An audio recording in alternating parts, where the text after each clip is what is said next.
Multiple approaches की ज़रूरत पड़ेगी। साथ ही जिस तरह से पूसा के साथ मिलके दिल्ली सरकार ने एक मुहिम चलाई है कि जो पराली है उस पर एक बायोडिकम्पोज़र डाल दिया जाएगा और फिर वो बेसन और गुड़ के घोल में वो कुछ दिनों बाद वो खाद में परिवर्तित हो जाएगा। तो इस तरह की जो पहल है, कोशिशें हैं, मुहिम है, उसको आप किस तरह से देखते हैं? क्या और राज्यों में भी इस तरह की एनकरेजमेंट दी जानी चाहिए? क्योंकि दिल्ली में भी कई गाँव हैं। देखिए, अभी इस साल इसको अप्लाई किया जा रहा है, हमें इसका रिजल्ट देखने की ज़रूरत है। तो एक तो जी। मैं बोलूँगा कि हम वेट करते हैं रिजल्ट क्या आता है, फार्मर को कितना लग रहा है कि ये उपयोगी है, ये हमें देखने की ज़रूरत है। लेकिन कोई भी सॉल्यूशन है, हमें सराहने की ज़रूरत है, वी नीड टू एनकरेज।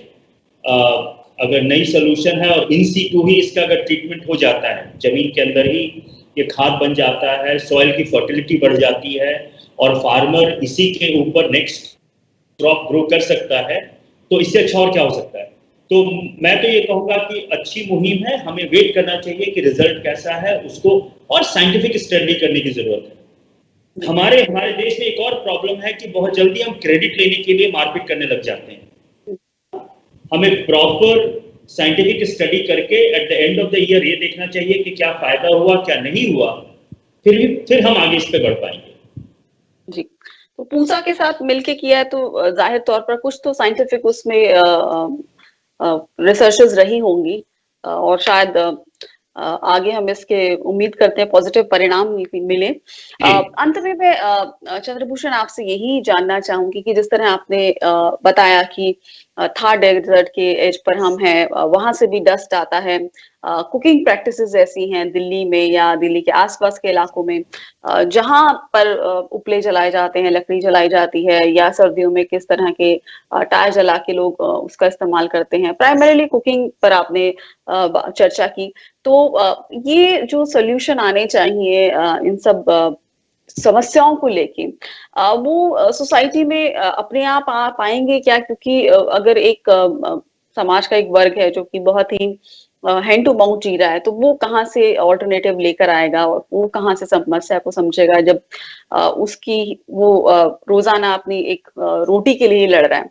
तो सॉल्यूशन कहाँ से आने चाहिए को लेकर कि जो कुकिंग की प्रैक्टिसेज़ हैं उसको लेके क्योंकि आपने कहा रीजनल अप्रोच होनी चाहिए और बाकी आपने कहा कि जो धूल आ रही है थार से डेज़र्ट से उसके लिए फॉरेस्टेशन होना चाहिए, प्लांटेशन होना चाहिए। तो ओवरऑल जिन 4 पहलुओं पर आपने बात की, चाहे स्टबल बर्निंग की बात हो और जो 20% व्हीकल से पॉल्यूशन हो रहा है। तो इसको सम अप करते हुए इस पूरे डिस्कशन को क्या समाधान आप सजेस्ट करना चाहेंगे और वो समाधान कहाँ से आने चाहिए? देखिए पूर्णिमा, ये इतना कॉम्प्लिकेटेड प्रॉब्लम है कि हर एक लेवल ऑफ गवर्नमेंट को इन्वॉल्व होने की ज़रूरत है, पहली बात ये। दूसरी बात, हमें प्राइवेट सेक्टर और सिटीजन्स को भी इन्वॉल्व होने की ज़रूरत है, कंपनियों को भी इन्वॉल्व होना पड़ेगा। ये सिर्फ सरकार के बस की बात नहीं है। देखिए, सरकार पे हमने पिछले 10-15 साल से हमने बोला कि सरकार को ये करना चाहिए, सरकार ये करेगी। सरकार जो कर रही है थोड़ा और करे, लेकिन ये सिर्फ सरकार से सॉल्व नहीं होगा। पहली बात ये है कि हमें एक सोशल सभी लोगों को इन्वॉल्व होने की ज़रूरत है अगर हम प्रदूषण को कम करना चाहते हैं, पहला बात ये। दूसरा बात ये है कि कुछ नेशनल पॉलिसी से ठीक होगा, कुछ स्टेट पॉलिसी से ठीक होगा, और कुछ लोकल गवर्नमेंट को भी काम करने की ज़रूरत है। देखिए, दिल्ली के आसपास कम से कम, मुझे एग्जैक्ट नंबर याद नहीं है, लेकिन सैकड़ों छोटे टाउन्स और शहर हैं। जी। अगर दिल्ली के 300 किलोमीटर रेडियस को हम देख लें, तो छोटे म्युनिसिपल काउंसिल हो गए या म्युनिसिपल कॉर्पोरेशंस भी हैं। तो जी। और दिल्ली खुद ही बड़ा है, उसके आसपास एनसीआर टाउन्स हैं, उसके बाद इतने हजारों गांव हैं। तो एक तो नेशनल लेवल पे हमें काम करना पड़ेगा। नेशनल लेवल पे जैसे या तो हमें कोल बेस्ड पावर प्लांट है, उसके इन्फोर्समेंट करने की जरूरत है, स्टैंडर्ड इन्फोर्समेंट। स्टेट लेवल पे जैसे दिल्ली काम कर रही है, शहरों के अंदर गाड़ियों पे काम हो रहा है, डस्ट पे काम हो रहा है, पराली पे काम हो रहा है, वो करने की स्टेट का रिस्पॉन्सिबिलिटी और स्टेट को करना चाहिए। और लोकल गवर्नमेंट की बहुत अधिक रिस्पॉन्सिबिलिटी है। अल्टीमेटली हमारे देश में क्या हो रहा है कि लोकल गवर्नमेंट पे, जैसे कि आप खुद देखिए दिल्ली में जी। म्युनिसिपल कॉर्पोरेशन की चर्चा तक नहीं होती है।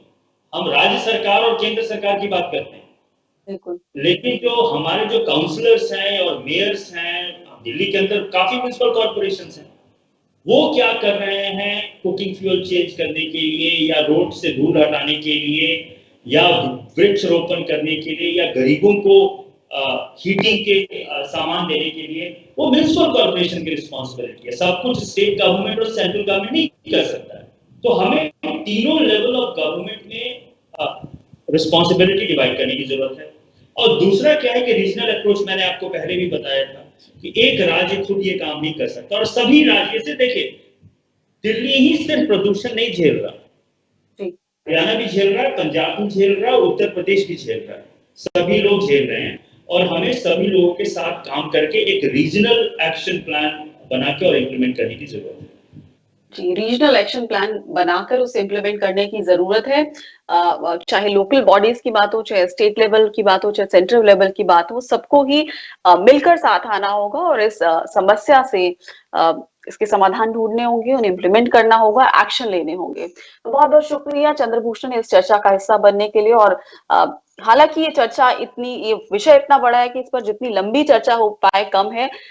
अगले एपिसोड में हम कोशिश करेंगे कि इसके एक एक पहलू पर बातचीत करें, चाहे ब्रिक किल्न की बात हो, चाहे सड़कों पर उड़ने वाली धूल की बात हो। कहीं ना कुछ मुद्दे छूट ही जाते हैं। तो हम कोशिश करेंगे विस्तार से सभी पहलुओं पर चर्चा करें। और बहुत बहुत शुक्रिया इस कार्यक्रम का हिस्सा बनने के लिए चंद्रभूषण, जो कि सीईओ है आई फॉरेस्ट के और वेल नोन एनवायरमेंटलिस्ट हैं। इस विषय पर हमें विस्तार से जानकारी दे रहे थे। धन्यवाद। धन्यवाद, थैंक यू। Thank you.